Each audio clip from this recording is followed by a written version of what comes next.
What's up, Kansas City? This is Keisha, and I'm here at Crow's Coffee in the UMKC area. And I'm here with City Assistant Manager Rick Usher and the owner of Crow's Coffee, Zach Morris. How you doing today, guys? Great. Doing great. Thanks a lot. How you doing? I'm good. So we're here. We're going to talk about the innovation that coffee shops bring to the Kansas City area, and how you have been, how your business has helped the innovation in Kansas City. Can you give us a little bit more insight into what you do and how long you've been doing it?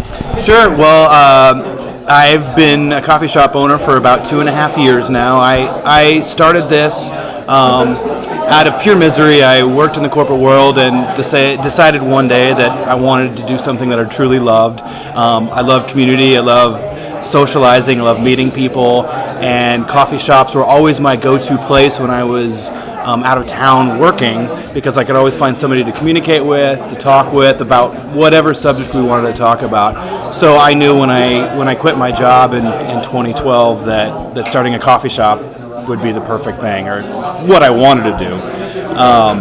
And you know, the stuff that goes on in here is it's purely organic. It's stuff that happens just by chance. A lot of times you choose to come to a coffee shop to be by yourself, to have a conversation with, maybe meet your realtor, to look at some houses, or you just meet somebody randomly that you've never met before, and you end up marrying them 2 years later. We've seen that before too. So, the coffee shop brings a lot of people together for a lot of different reasons, and that's why I started this. So, rightly so. How ironic is it that you got in the business, or what inspired you to get in the business was the coffee shop, the area, the space that it creates, and that's what led you to get into business. And what do you want to tell us about that? Well, I think what happens in coffee shops is unlike what happens in a lot of other social environments. You've got restaurants, but at a restaurant, you come in, you're on a timeline. You've got to place your order, you get your food. Once you're done with your food, you get up and you go. There are no rules in a coffee shop other than drinking coffee. You come in to do, very simple things. Drink a cup of coffee and have a conversation. But there's also no rules there. There's no expectations of how long you need to be there. Who can I talk to? Can I walk over to that other table and start a conversation because I recognize the person? There's a lot of things that I feel happen a lot more organically in a coffee shop versus a lot of other social places. Because it's a new environment for creativity, for community, I think the rules are still kind of being written on what works in a coffee shop. Like I said before, there's so many things that happen in a coffee shop, from maybe meeting somebody just to talk about how yoga class was, to meeting an investor for a startup with some prominent figures in Kansas City. So you can go. There's just a whole range of things that happen in a coffee shop, and I feel the community really it can be kind of the heartbeat of the community. Right, absolutely. And it's named Crow's. Can you give us a little bit of background about why you chose to name the coffee shop Crow's? Well, it originally was another horrible name that I hate to say, so I don't. But it involved the word local and social in the name. And crows are incredibly intelligent. They're very social. They're local to the area. They're dark. They're iconic, brandable. Easy to say, easy to remember, and so all those things kind of combined just made for Crow's, and I feel like it really does kind of embody a lot of what coffee shops are, which is that social aspect. There's a lot of intelligent things happening in coffee shops. There's a lot of unintelligent things happening too, but for the most part, there's a lot of things that are sparked off of just basic conversations that I think can happen right here. And crows are everywhere, and I think so I think Kansas City is going to be everywhere soon. So. And we do want to see this more in Kansas City. Tell us a little bit, Rick, about how your office is planning on to foster these types of places. Well, yeah, thank you, Keisha. And as the next step to really finding out why coffee shops are attractive to startups, to people working. In this case, I think you get a lot of students that come in here and work.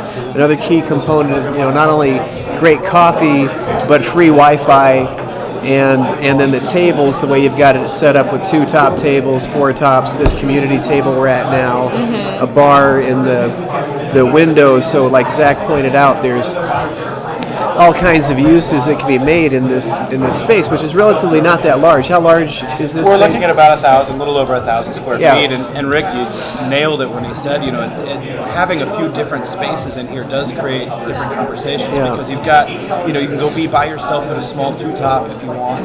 You can go sit at the lounge chairs and be comfortable and kind of soak in the community around that, or you can come to the community table here, which is, we call it ear hustling.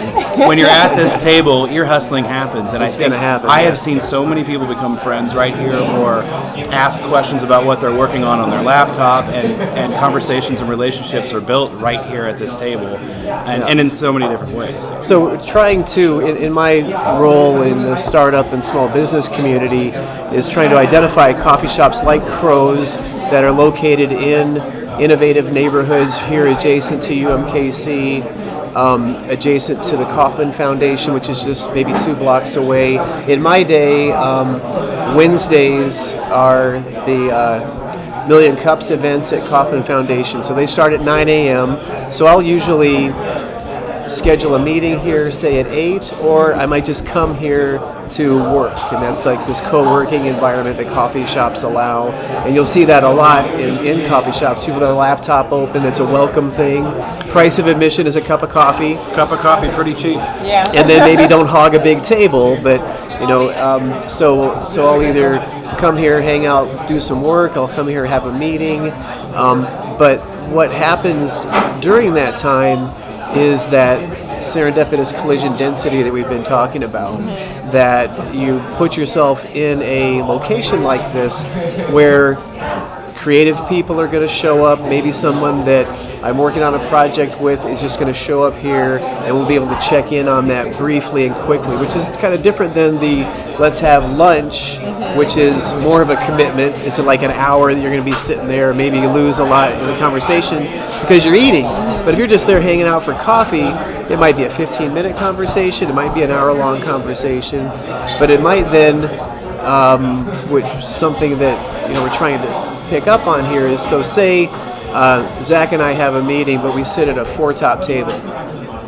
Somebody walks in that we know, and as you look at coffee shop culture and the etiquette behind it, if I know the person, I'm going to introduce him to Zach. If he knows the person, he's going to introduce him to me. And then you have this business card exchange, maybe a little 30-second networking conversation about what you're working on, and that can lead to helping accelerate that person's idea or an idea or something that we're working on. So that's the power of a well-run, well-located Community coffee shop. hub, so Right, to speak. right. And Zach, is there what went into the setup of it? Was this by chance, or did you do research and find out what type of relationships you wanted to spark? I'd like to say I did a whole bunch of market research and was really smart about it, but what I really, the thought that I put into it is being in coffee shops all over this country for all those years that I did it, and knowing what made me feel comfortable in what situation. I know when I don't want to talk to anybody, I know I can go sit in a certain spot. I know if I'm feeling like I'm open to conversation, I know I can go sit in this spot right here. The layout of all this, I think, creates a feeling, a comfort, and that comfort is what is going to draw people in. That comfort is going to make people feel open to talking to other people they don't know, to introducing each other, and to having that open dialogue to where you don't just go up to somebody at a restaurant and interrupt their dinner and say, hey, I'm going to sit down and talk to you for 20 minutes. Right, you might say hi, but you're not going to break out a laptop. Right, you're going to break out a laptop, start showing diagrams and what's going on in your business. Coffee shop, I feel, is a little more open like that. However, you can choose to shut yourself down if you want to. At least I feel that's how it should be. And there's a lot of good places in Kansas City that do that very well.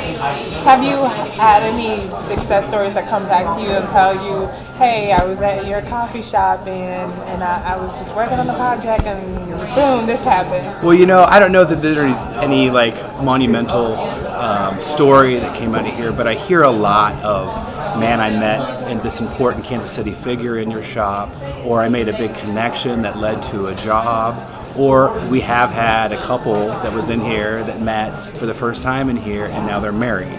Wow. So I mean, like, there's just so, I mean, it can be business, it can be social, it can be friendly, it can be all these different types of things, but I don't know, you can't just nail a coffee shop down to one thing other than it's just community based. Mm-hmm. And people come here for all sorts of different reasons. And in some of the conversations I've had at Starbucks, they have this concept of a third space, that you have home, you've got work, and then you've got that third space you can go for community, which is the coffee shop. So that exists here at Crow's and then other places throughout the city. And I think you get a lot more done when you're away from your home or away from the places that you're at a lot. I think you feel a little more creative. Mm-hmm. There's a lot more juices start flowing, at least for me, as soon as I can get out of the house. I mean, I know I can go do all the work that I do here at home, sure, but there's an enjoyment factor to it. There's a concentration. I somehow feel better at concentrating here than I do at home sometimes. And someone who's going to help you accelerate your idea isn't necessarily just going to walk in the front door of your house. Exactly. Right? So you have to be able to put yourself in a location like this where those kind of introductions are going to happen, interactions will happen. I caught myself at several coffee shops before I opened this coffee shop. I would sit in these coffee shops, and a lot of times I would go to these particular places knowing that I was going to hear people talking about coffee or how to run a coffee shop. Or maybe I saw another person in there trying to start a coffee shop, and then now, I mean, now there's two of us and they're doing the same exact thing, and now we're bouncing ideas off of each other. Or I'm overhearing a conversation from another coffee shop owner, and I can say, hey, I'm Zach, I'm trying to start these are all things that happen and that still happen in here, and it's pretty great to see. And I mentioned a million cups, and it's telling that event for entrepreneurs is called a million cups, because the idea is that it takes a million cups of coffee to build your $1 billion startup. So you see a lot of traffic come through here on Wednesdays in the startup community. Absolutely, and there's a lot of the relationships, because of course 1 Million Cups is a great place to go for the community to meet and network. But where do these guys go after this to continue the conversation? They're always coming here or another local coffee shop in town. Or maybe it's not local, but they're going to a coffee shop. They're going to a great place that they can continue the conversation. They know what to expect when they go to the coffee shop. They know there's no timeline. There's no surprises. So it's just a perfect environment to continue conversation from 1 Million Cups. Right. It is. This place is a great environment to just come here and bang out some work or accidentally meet someone. You never know when you're coming to places like these. So you're definitely thinking about being a little bit more innovative or thinking outside the box. I definitely recommend you coming to Crow's Coffee Shop. Give us the locations at. We have a location here in South Plaza at 304 East 51st Street, which is South Plaza area, right next to UMKC. And then we just opened up our second location in Waldo, which is in 74th and Washington, the former Coffee Girls location. Okay, congratulations. Thank you very much. Thank you so much, Zach, for allowing us to come to your beautiful shop. And Rick, is there anything you'd like to say to the people of Kansas City? Well, you can follow Crow's Coffee on Twitter We have at crowscoffee.com, and then of course Instagram and Facebook as well. And it's at Crow's Coffee? At Crow's Coffee, at Crow's Coffee on Instagram, yep. So it's always appropriate, to tweet a selfie while you're having a meeting at Crow's and promote locally owned coffee shops. Yes, absolutely. We're all about small businesses and locally owned. And again, don't forget to follow Rick on Twitter. Oh, at RUKCMO. Yes, and check out that innovative map of the coffee shops in the area. If you're looking to settle in any place that's in your area, definitely check that out. And is there anything else, guys? Thank you, Keisha. Keep up the good work. Thank you, guys. And what's up, Kansas City? Again, this is Keisha, and remember to know better is to do better.